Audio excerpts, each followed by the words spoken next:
standards and expectations extremely high when it comes to gold and championships and tournaments. While we acknowledge your impressive performance, we also recognize that our potential remains immense.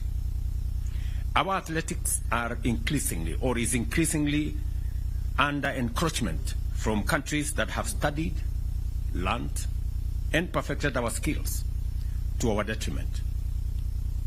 As a government, at the national and county levels, we must scale up our deliberate collaboration with all stakeholders, such as sports federations, to develop a sports policy framework that will address these gaps and stop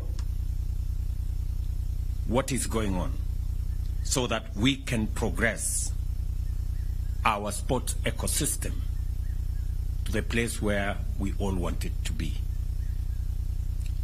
We all know why we have 4 gold medals. Because the 5th gold medal on steeplechase is missing. Mr. Murkomen,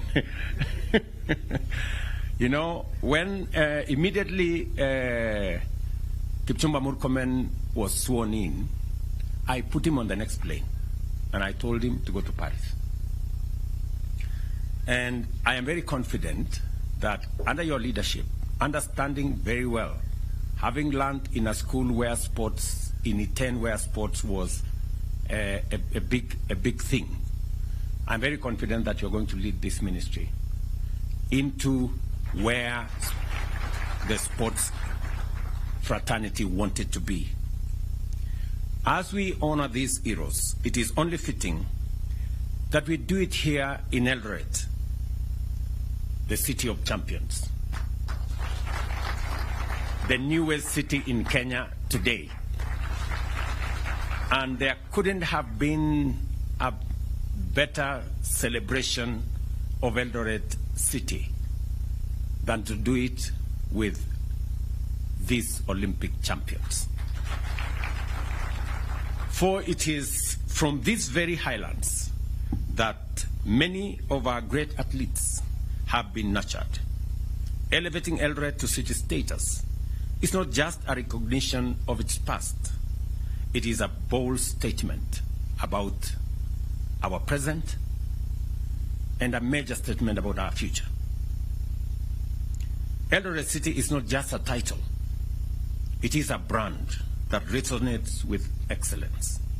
It represents the journey of a young athlete who, with nothing but a dream and a pair of running shoes and the support of a community, can rise to become an Olympic champion.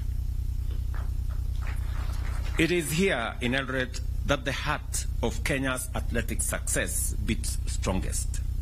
And it is here that we reaffirm our commitment to nurturing the next generation of champions.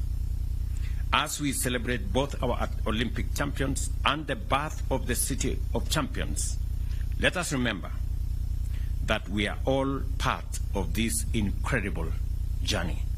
Together, we will continue to soar to new heights, for Kenya is and always will be the land of champions.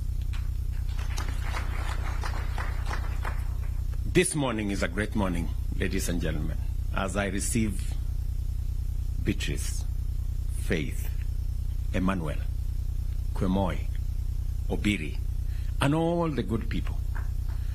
These people are great Kenyans. It is not always that on a global stage a country is celebrated. It reminds us as a country what we can achieve together. I want to persuade us as Kenyans to celebrate our successes. We are a great nation. I know we set standards, very high standards for ourselves, but I also want to dare say that even as we set standards very high for ourselves, let us remember to celebrate our achievements. Let us remember to celebrate our success. It is not always that you become number one in Africa. It is not always that you become number two globally in athletics. It is a major feat. Even as we criticize ourselves, we must remember to celebrate our success so that we don't judge ourselves too harshly and sometimes bring down the spirits of the men and women who do their best, go out of their way, make sacrifices to make our country great.